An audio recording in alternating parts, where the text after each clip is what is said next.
So, with just 1 day before their label's deadline and only 3 truly new tracks finalized, some executive decisions started getting made. Namely, previously recorded singles Spoon, Vitamin C, and I'm So Green would be pressed into service to fill up some of the album time. But even after that, they realized they only have enough material for a little more than one side of a record. And, what's a band of expert improvisers to do?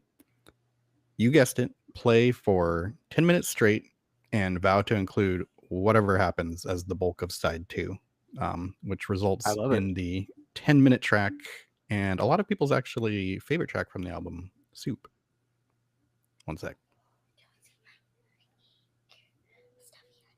No, son, I gotta do this until I'm done. Oh, I see it. Great job. Okay.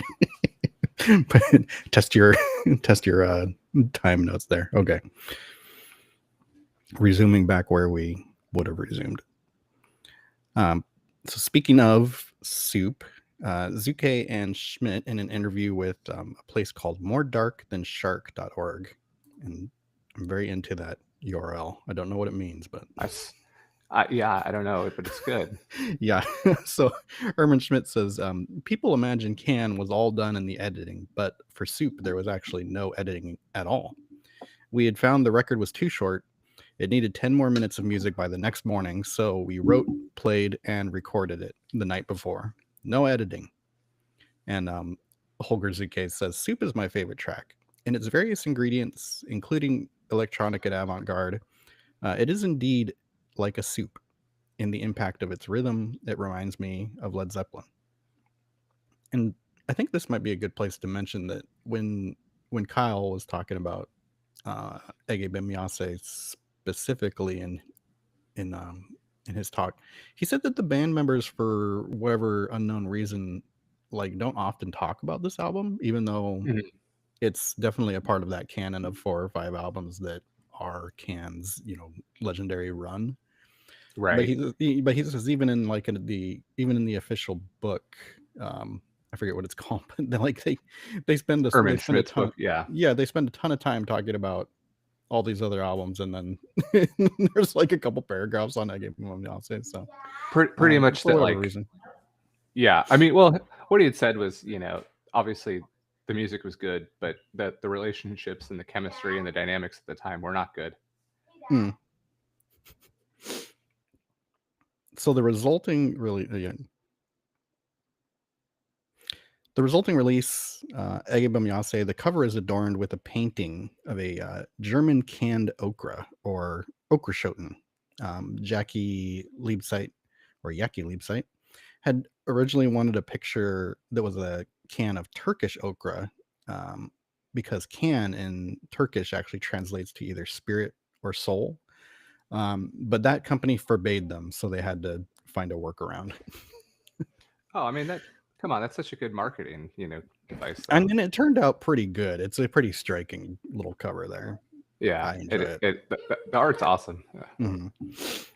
So after the release, the aftermath, the album is pretty widely hailed, both at the time and in retrospect. There is one notable exception, which was actually our namesake, the Enemies reviewer, Ian McDonald, who called it, quote, some good and some awful music. And they all look unusually happy for a bunch of incipient schizophrenics. Hmm. But even in that kind of middling review, he did give them a backhanded compliment where he noted that, quote, the world is full of people who will like this. He's not wrong. I mean, No, it's true. count me among them. Um, Notable fans of the album include Thurston Moore of Sonic Youth, who said that he brought the record on a whim based on its cover and then completely wore it out via repeated lessons. The band Spoon is actually named after the track from this album. Hmm. And then Stephen Malkmus once said that he played this album every night before bed for about 3 years. And then he later proved his devotion in 2012 when he joined a German band called Von Spar. And they got together to play the album in full live for its 40th anniversary at Weekend Fest Wow. in Cologne. And Liebzeit, Schmidt, and Michael Crawley's daughters attended, and the footage of that concert is available in the usual places. Oh, that's cool. I have to look for that. Enemy also later, perhaps in a bit of a apology, but Enemy Mhm. later commissioned something called a Can Forgery series of cover songs that includes some of the tracks from this album and has Beck, Sonic Youth, and Uncle and others doing tracks. And Wow. then finally, Vitamin C from this album in particular has been pretty popular as being used in TV and movies. It's shown up in things like Paul Thomas Anderson's Inherent Vice, which was, of course, put together by Radiohead's Johnny Greenwood on the soundtrack. Radiohead also noted giant fans of Can. They were big on this stuff when they were recording OK Computer, if I recall correctly. Yeah, absolutely. Netflix's show The Get Down, which is a Baz Luhrmann series about the 1970s funk, hip hop, and disco scene, uses it. And then finally, in anime land, there's something called Vitamin C being used as a quote unquote stand for one of, I believe, the bad guys in an anime called JoJo's Bizarre Adventure. And the bad guy is named Damo Tamaki. And the Wikipedia for JoJo says vitamin C's main ability is to soften living organisms' tissues, melting them into a liquid state. There you go. Yeah. So, I think too, Damo and his style is just a huge kind of, what's the word? Big bang moment for like the post-punk type lyrics and singing and everything. It reminds me a lot of, one of our favorites, Cedric, where it's just kind of like, yes, sometimes there are lyrics. Sometimes the lyrics are just meant as like a percussive device. And then sometimes they're just meant to be, melodic with no particular like direction. And then, you have a song like Vitamin C where it's just, yeah, okay, there's a pretty straightforward lyrics. You're losing your vitamin C. How easy is that? Yeah, and like the delivery and just his kind of like his stream of consciousness style. Like a lot of people Exactly.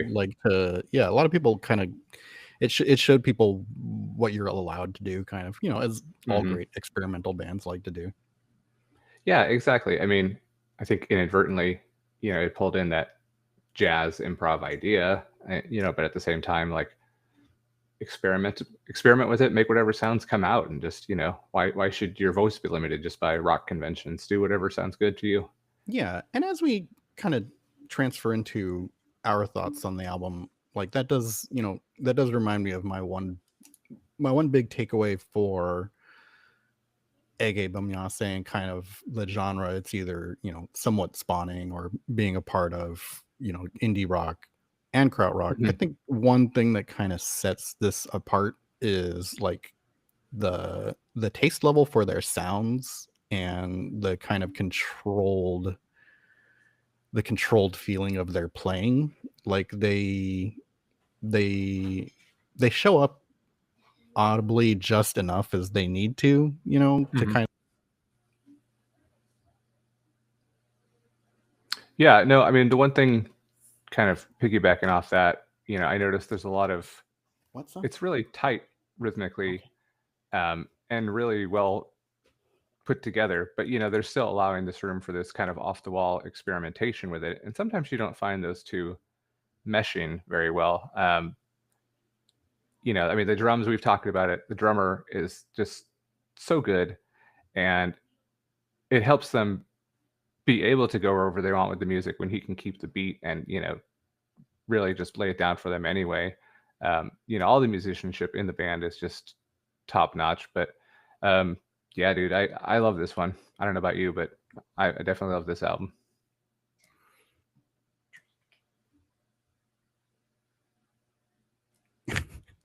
Can you hear me? Yep. I'm somehow set my settings to where I can only temporarily keep my mic on when I hold spacebar. So let me fix this and clean up a spill, and I will be right back. Okay.